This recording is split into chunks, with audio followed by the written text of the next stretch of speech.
حضرات، حضرت سیدنا ابو بکر صدیق رضی اللہ تعالیٰ عنہ کی ذات محتاج تعارف نہیں۔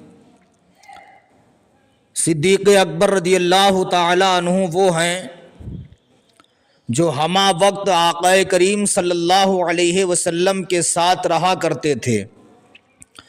سفر میں سرکار کے ساتھ، حاجر میں سرکار کے ساتھ، سرکار کے گھر کی رکھوالی فرمایا کرتے تھے۔ سرکار نے وصال ظاہری فرمایا، حضرت ابو بکر صدیق رضی اللہ تعالیٰ عنہ خلیفہ اول بنے۔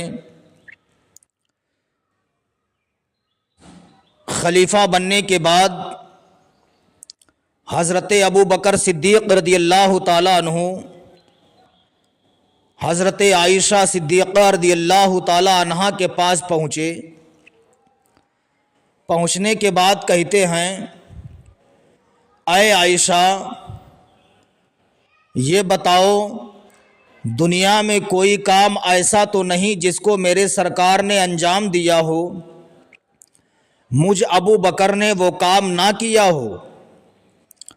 حضرت عائشہ صدیقہ رضی اللہ تعالیٰ عنہا فرماتی ہیں، اے ابو بکر، دنیا میں کوئی ایسا کام نہیں ہے جس کو آپ نے کیا ہو، میرے سرتاج نے انجام نہ دیا ہو، لیکن ایک کام ایسا ہے جس کو میرے سرکار نے کیا ہے، ابو بکر تم نے اس کام کو ابھی تک نہیں کیا ہے۔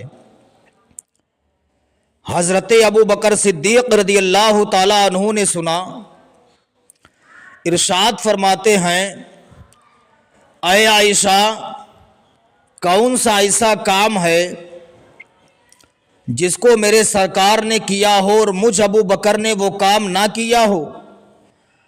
اے عائشہ، مجھے جلدی بتاؤ، مجھے سرکار کی اس سنت پر بھی عمل کرنا ہے۔ حضرت عائشہ صدیقہ رضی اللہ تعالی عنہا فرماتی ہیں،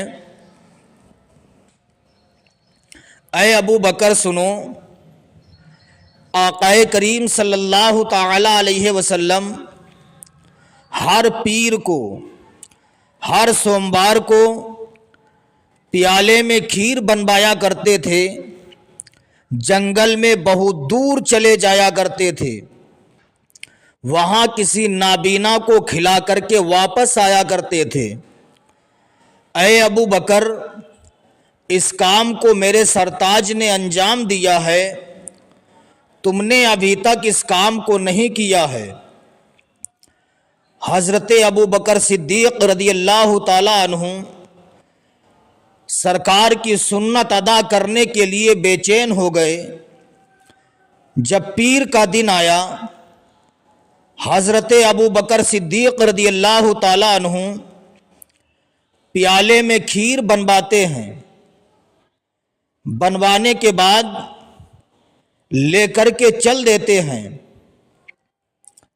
سرکار کی سنت پر عمل کرنے کے لیے گھر سے باہر نکلے، جنگل کی طرف چلنے لگتے ہیں۔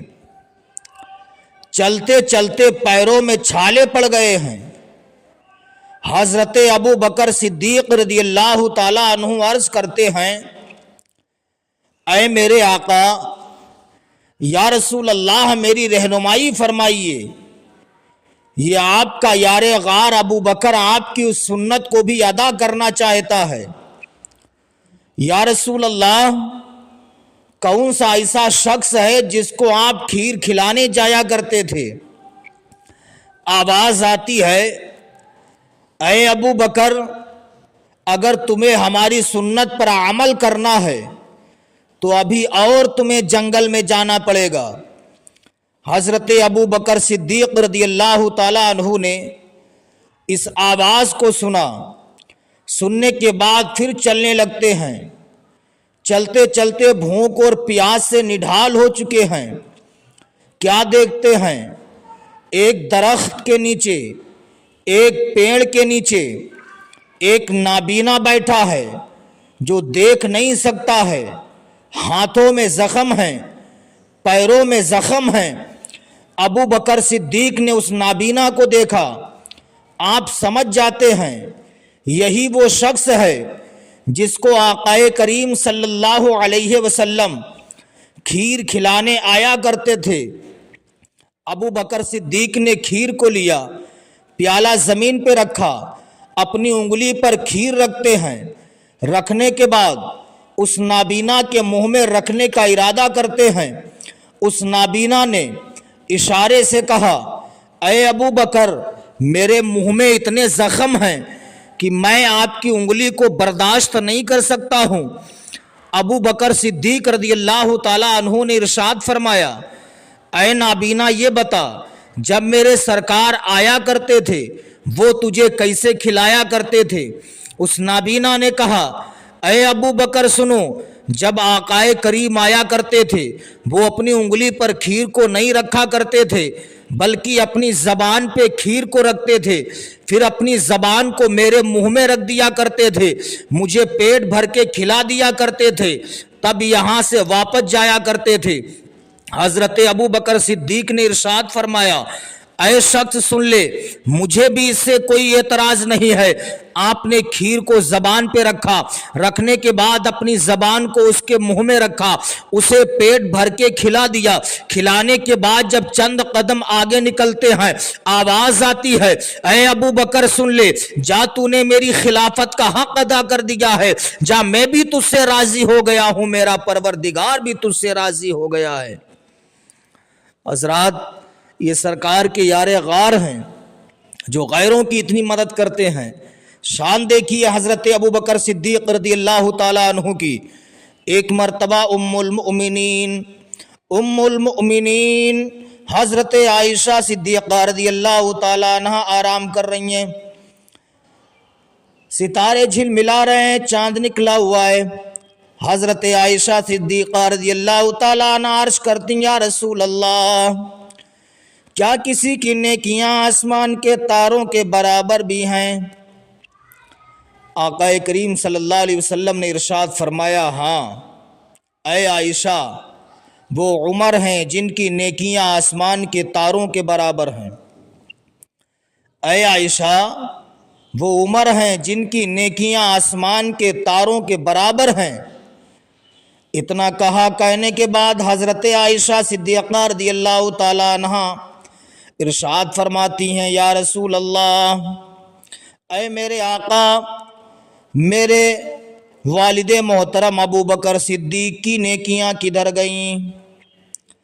آقا کریم صلی اللہ علیہ وسلم نے ارشاد فرمایا، اے عائشہ سنو، آسمان میں جتنے تارے ہیں اتنی ساری نیکیاں حضرت عمر کی ہیں، اور جتنے تارے ہیں اتنی بڑی ایک نیکی حضرت ابو بکر صدیق رضی اللہ تعالیٰ عنہ کی ہے۔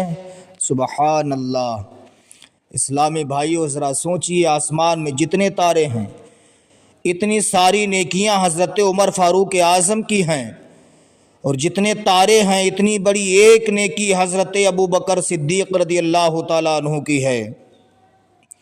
اسی لیے کہنے والے نے کہا، پروانے کو چراغ بلبل کو پھول بس، پروانے کو چراغ بلبل کو پھول بس، صدیق کے لیے ہے خدا کا رسول بس۔ حضرت ابو بکر صدیق رضی اللہ تعالیٰ عنہ آقا کریم صلی اللہ علیہ وسلم سے اتنی محبت کرتے تھے، اتنی محبت کرتے تھے، جہاں سرکار جایا کرتے تھے ابو بکر صدیق بھی ان کے ساتھ جایا کرتے تھے۔ حضرت ابو بکر صدیق اگر اپنے گھر پہ ہوتے، آقا کریم صلی اللہ علیہ وسلم کو جب بلانا ہوتا تھا تو اپنی ناقہ، اپنی اونٹنی سے کہتے تھے، تو اونٹنی جاتی تھی، ابو بکر صدیق کے دروازے پر کھڑی ہو جاتی تھی۔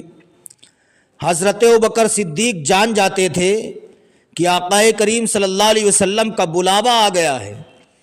ابو بکر صدیق اس اونٹنی کا اتنا ادب کرتے تھے، اتنا ادب کرتے تھے، اونٹنی پر بیٹھتے نہیں تھے، بلکہ عالم یہ ہوتا تھا اونٹنی آگے آگے چلتی تھی، ابو بکر صدیق اونٹنی کے پیچھے پیچھے چلا کرتے تھے۔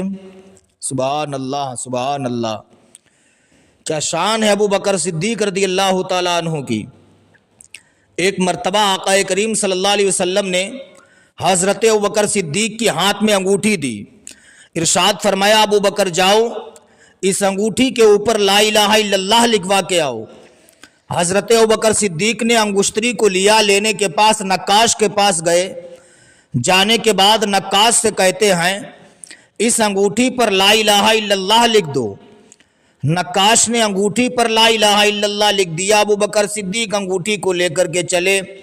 عشق نے جواب دیا ہے ابو بکر انگشتری کے اوپر صرف لا الہ الا اللہ لکھا ہوا ہے۔ الٹے پلٹے پلٹنے کے بعد پھر نقاش سے کہتے ہیں نقاش سن اس انگوٹھی کے نیچے لکھ دے محمد الرسول اللہ۔ نقاش نے اوپر لکھا لا الہ الا اللہ، نیچے لکھ دیا محمد الرسول اللہ۔ حضرت ابوبکر صدیق رضی اللہ تعالیٰ عنہ اس انگوٹھی کو لے کر کے چل دیے۔ اللہ نے حضرت جبریل امین کو حکم دیا، حضرت جبریل امین آنے کے بعد سب سے نیچے لکھ دیتے ہیں صدیق عتیق اللہ۔